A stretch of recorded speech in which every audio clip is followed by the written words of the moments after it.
Who taught you to hate the texture of your hair? Who taught you to hate the color of your skin to such extent that you bleach to get like the white man? Who taught you to hate the shape of your nose and the shape of your lips? Who taught you to hate yourself from the top of your head to the soles of your feet? Who taught you to hate your own kind? Who taught you to hate the race that you belong to? Don't let anybody make you think that God chose America as his divine messianic force to be a sort of policeman of the whole world. God has a way of standing before the nations with judgment, and it seems that I can hear God saying to America, you are too arrogant. If you don't change your ways, I will rise up and break the backbone of your power, and I'll place it in the hands of a nation that doesn't even know my name. Be still and know that I'm God. Welcome again to Street Talk. My name is Ahmad Shakaraki, and on Street Talk we deal with political, social, and economics here in Michigan, the U.S., and abroad. Now joining me tonight, Dennis Burnside, Charles Thomas, and we'll probably get some words from Patrick Maynard tonight. Let's go to the thing in Minnesota. He got 22 and a half years, and for me, just me, I don't believe he's going to serve 22 and a half years. What do you think? Well, he'll probably get time off for good behavior, and he'll probably have some parole hearings, and he'll probably have one of those hearings grant him freedom, at least release into a halfway house and some type of supervised custodianship. But he'll do a long stretch in prison, man. 22 and a half. I anticipate he'll do somewhere between 12 and 15 years behind bars.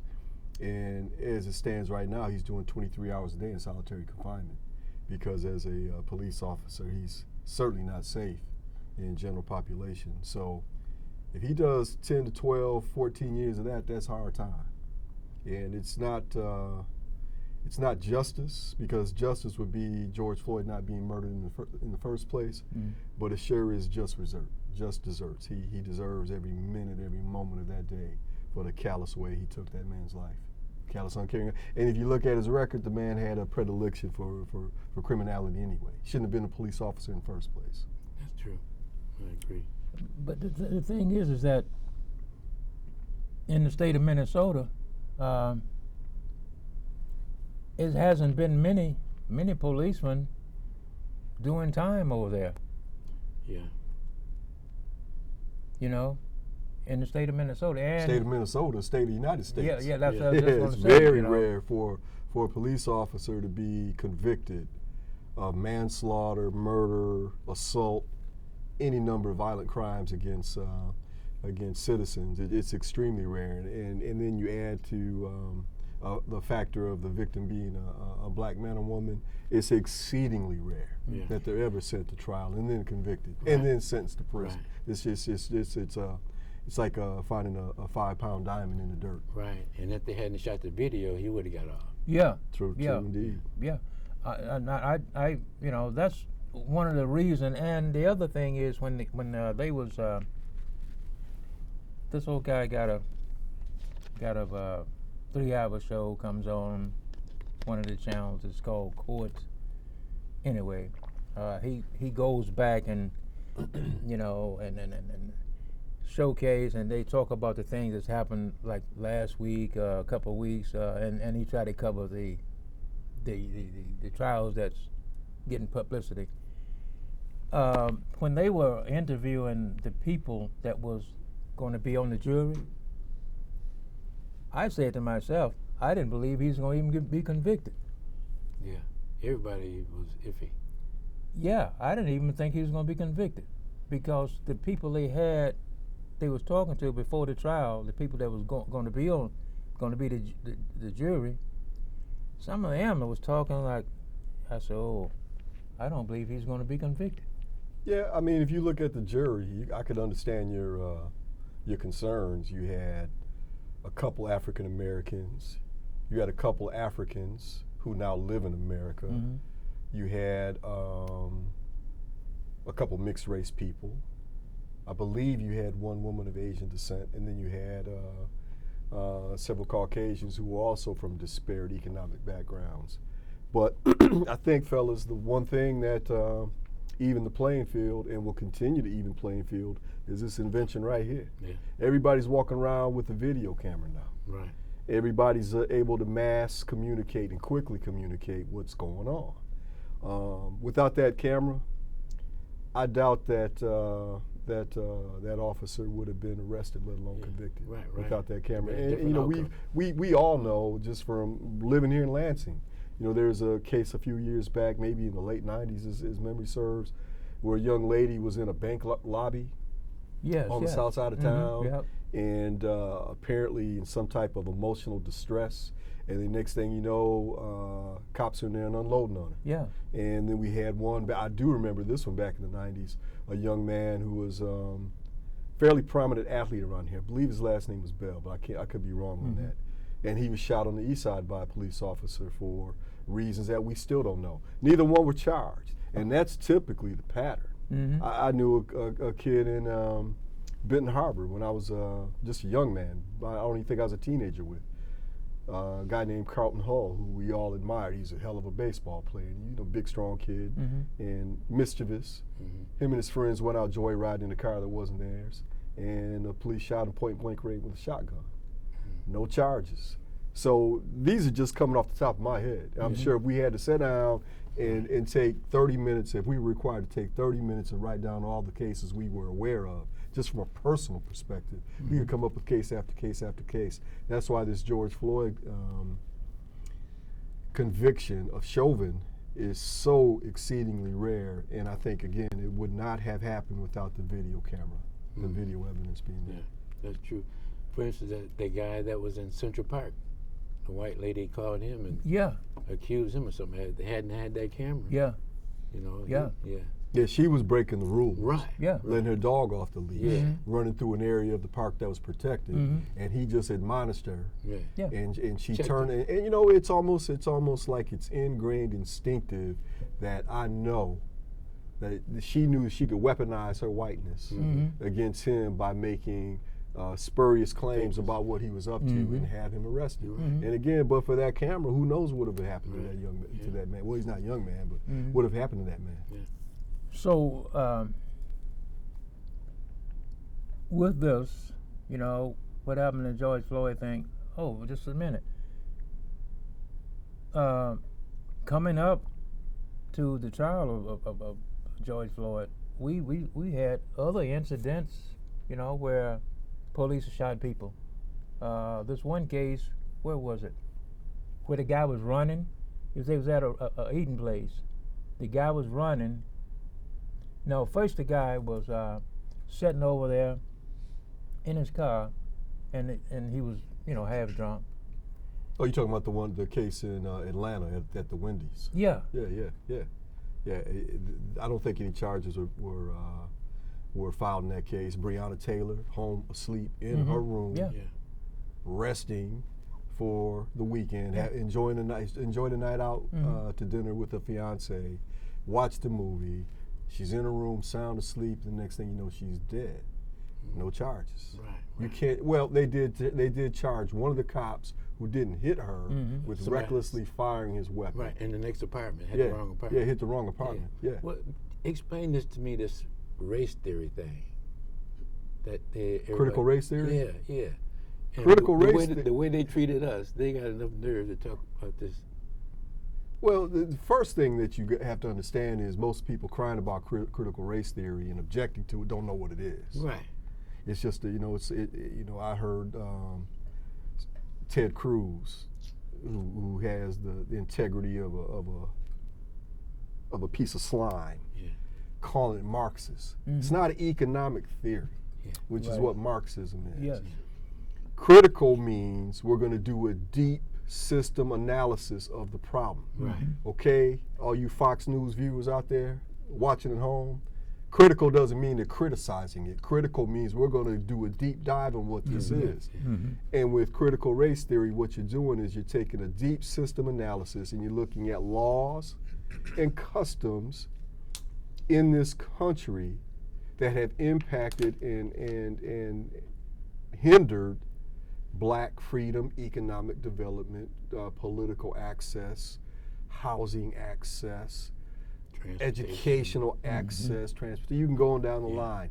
In other words, it's not about the content of your character, it's about the color of your behind. That's it. Okay? That's it. It's about a systematic way of denying you your constitutional rights or your human rights, because you have to remember the whole discussion of critical race theory, which began in the 70s by a Harvard professor named Derek Bell, black man. Yeah. And then another brother named James Leonard Jeffries, who was at the New School in New York. They started critical race theory discussions and used it as a discipline back in the mid-70s. So this has gone on for decade after decade after decade, from the time I was in high school, from the time you probably retired back in the 70s, where you had people evaluating how does the way we have established laws, the way we have established traditional mores in this country impacted the lives of black people. That's what critical race theory is all about. Yeah. Now, Fox News doesn't have anything to run on right now. No. You know, they've tried to talk about, what was it, some toy was bad, and then they're always looking for something to get their people riled up. Now it's critical race theory. Yeah. 4 out of 5 of those Fox News viewers can't spell critical. No. No. Race, all they know about is for Daytona 500. Yeah. In theory, they know that's bad because there's a theory of evolution that the pastor tells them is of the devil. So they don't know anything about it. Right. But it's scary sounding enough that they object to it. But again, critical race theory is just us saying to each other, we need to analyze and understand how systematic racism has hindered and frustrated our dreams and our ambitions and our very freedom and our very economic development, and find a way to move around it. That's all it's about. And it's not asking anything of them. Right. It's asking that the truth be taught. They don't want their children to find out about Tulsa. No. They just don't want that. No. They don't want their children to find out that the United States, the beacon of liberty in the world, told Haiti, after they threw off the French and the English and the Spanish, and then the French again under Napoleon, wrote a constitution that mirrored the United States Constitution and reached out to the United States in brotherhood and said, let's trade, let's talk about these things as equals, as free people under a constitution with Western democratic principles. The United States, nah, because see, we got black slaves too. We can't have that. Yeah. They don't want their children to learn about that in school. No. I could go down the line of things that they prefer that we remain in the dark on, and critical race theory, if it was fully implemented, would illuminate a lot of those issues. That's the problem with it. Yeah. And would I be wrong to say that worshiping an image of a white man is racism? Well, yeah. Because that's putting them above? Well, if you go, you want to go deep. Yeah. If you want to go back to the original Holy Trinity on the planet Earth, if you want to go back to the original Judgment Day story, the first one existed on the planet Earth. If you want to talk about birth, death, resurrection, the first story on the planet Earth, that all came out of the Nile Valley, Kemet. And every time there was a foreign invasion, first it was the Assyrians, then it was the Greeks. Then it was the Romans, and then finally it was the Middle Easterners. They created religions which were founded on a spiritual system that was a creation of Africans, black Africans, because that's all that was there. And from there they made religions that edified and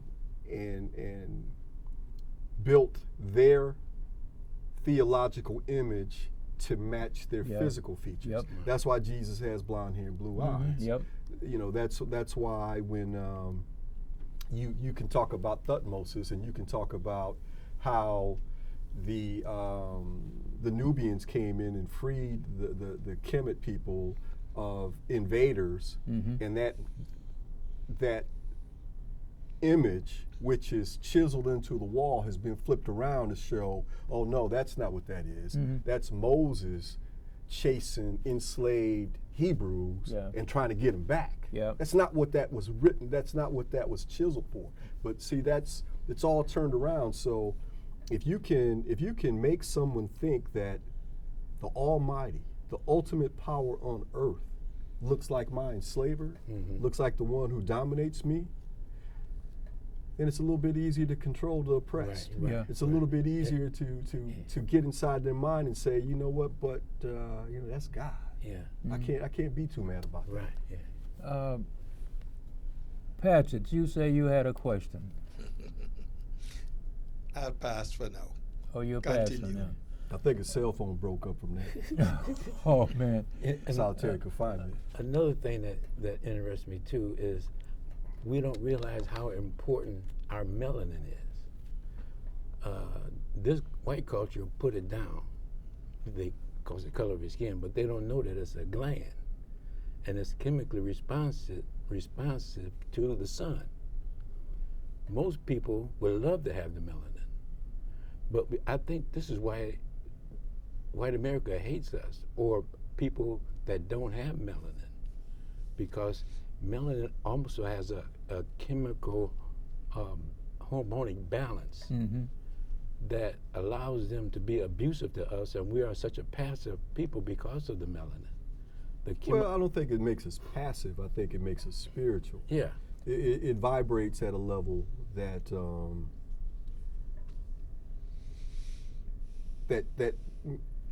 well, let me put it this way.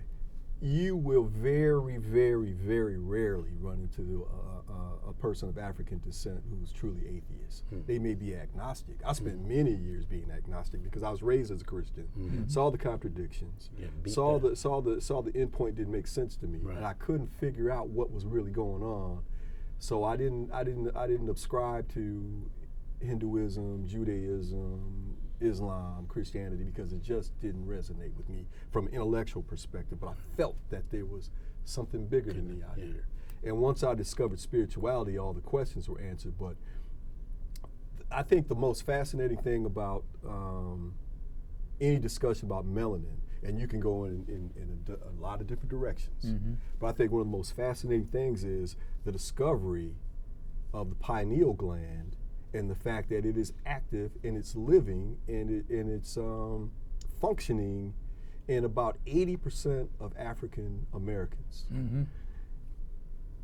Up until the Vietnam War, the pineal gland was viewed as a dead gland that was no longer needed because it was calcified in most Europeans. Not all, not all, but in most. And in your pineal gland, you have this small plum-size gland in the center of your brain, which is blue-black, and it has this dark brown, almost black liquid, the melanin, and it has more of a function than merely releasing into your skin and protecting you from the sun. It has a lot more of a function than that. Well, until the Vietnam War, the assumption was all human beings had a calcified pineal gland, and that was because up until the Vietnam War, they just didn't do autopsies on black men who died in the war. They didn't care. But because most of the combat, well, a disproportionate share of the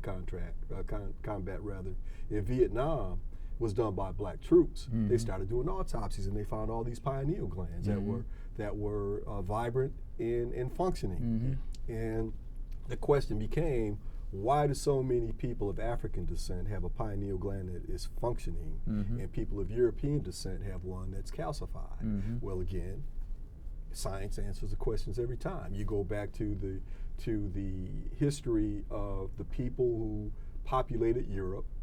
At one time, they were African. They moved north. They got caught behind the Worm Ice Age, and over 15 to 20,000 years of being isolated behind a region bereft of natural resources, bereft of sunlight for months at a time. They shed their melanin, their pineal gland calcified, their nose narrowed, their hair uncoiled. They became what we now call Caucasians. They're not a different race. They're a different phenotype.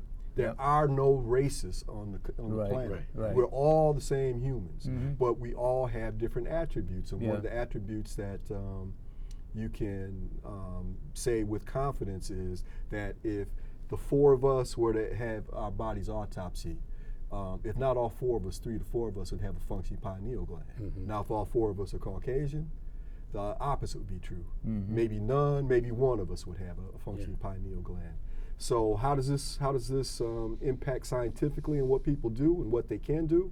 We don't know because it's never been studied. But I will tell you this: there's a lot of people say that if this liquid picks up on vibrations, and vibrations are what created the universe, because if you look at the story of the African spiritual story of Ptah, and he whispered, and those vibrations created what they call, they analogize as the waters of none, and it caused the Big Bang and exploded into the universe. It piggybacks almost directly on Carl Sagan and the Western European Big Bang theory. And if you look at that, that would say you have a lot of people who will tell you that's the reason why black people can run fast. That's why black people can jump high. That's why black people can dance so well. It's all part of the pineal gland. Now, this has not been proven scientifically because, again, there have been no studies. But until such time as it is, I think it's something that we need to get to the bottom of. But there's a story to be told. Yeah, some even call it the third eye. Of course, it's a third eye. That's the spiritual aspect of it. Because if you have a concept of a spiritual system that is vibrant and alive, and it moves through you through spiritual vibrations, and this pineal gland vibrates when it's stimulated by vibrations. Of course, there's a spiritual connection there. But that's wholly apart from religion, which says, bring me 10%, don't be late with that 10%, sit down here, let me holler at you for a minute, we're going to sing a song, you're going to go home, you're good. And all this week, anything you do, gambling with your mistress, you're good because you said you down with Jesus. That's not spiritual, that's religion. You can have it, that's what will get you through the day, God bless you. And but that's not who we are as Africans. But that's what has happened to us in the last 100 years. Oh, it's been longer than that. It's been longer than that. Ever since the foundation of creation, and you look at the ecumenical councils, and the creation of Adam and Eve was done at a meeting. The creation of Paul was done at a meeting. The creation of Jesus the Christ was done at a meeting. All for reasons for social order and social control. Well, looking at that historically, you can't help but to know how that's impacted people of African descent from the moment those ecumenical councils set down those edicts. Because one of the very first things they did when they codified Christianity in 325 AD is went on a murder spree all through North Africa, killing people who were still talking about the true spiritual system as being taught by this man named Arius. This is all history. See? We don't have to wonder what they did. We can look at the history. But you start talking to most Christians about that, particularly black Christians. If you don't get your eye dotted, you're gonna get some uncomfortable looks and conversations because I understand it. It's hurtful to tell people that, but it's necessary if you want to know your true history. But it's more African spirituality in there than what they're teaching in the black community. They're teaching the white perspective, the non-melanin perspective. And if they would open that box up of knowledge, it would give us more of a kick to want to know more about ourselves. But because on the other hand, okay, here's an example. And I swear I remember this, and Ahmad, you may remember this too, because this is like in the early 2000s before I had really started digging deep into the history of African spirituality. I remember telling you, I said, man, I can't understand this Paul doctrine, man. Now I'm looking at that, at this time, I'm looking at biblical characters as historical characters, not fictional characters. Yep. And I said, how come Mark and Luke and John and all Jesus' apostles who were with him while he was alive didn't know anything about Paul? Yeah. And then after Jesus is crucified and then rises from the dead and then disappears, this cat Paul comes along and he's telling us what Jesus said. How would he know? He wasn't there. Right. Well, if you look at the history of it, Paul was written into creation at the council, I believe it was the council of Ephesus. And he was written into existence because too many people were saying, wait a minute, man. We got to have this. No, wait a minute, man. I'm a true Christian. I can't go around killing people for you. I can't cut throats. I can't rape and pillage like we've been doing and like you're proposing that we do because these crusades are about to start. We can't do that. Well, see, I understand your position, sir, but here we got this cat Paul.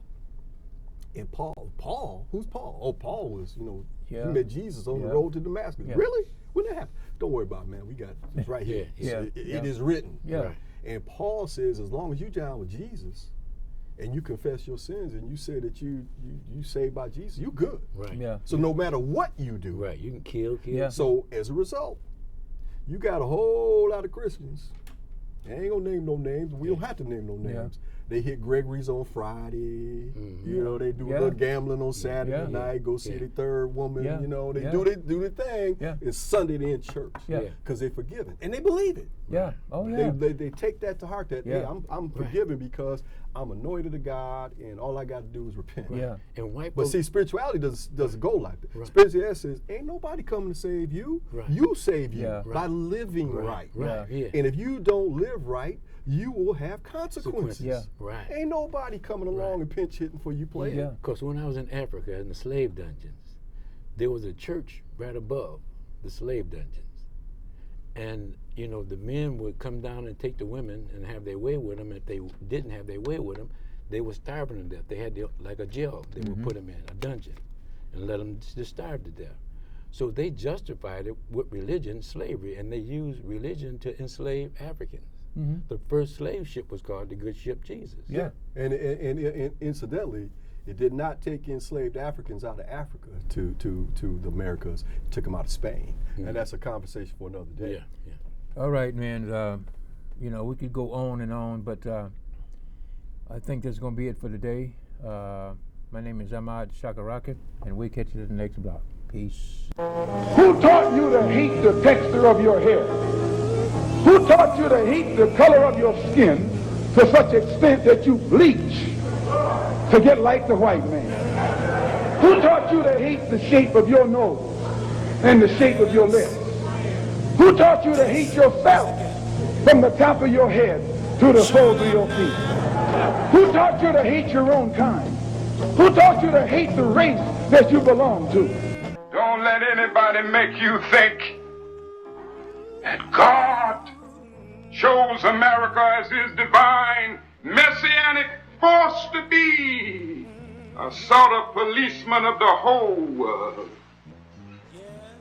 God has a way of standing before the nations with judgment, and it seems that I can hear God saying to America, you are too arrogant. If you don't change your ways, I will rise up and break the backbone of your power, and I'll place it in the hands of a nation that doesn't even know my name. Be still and know that I'm God.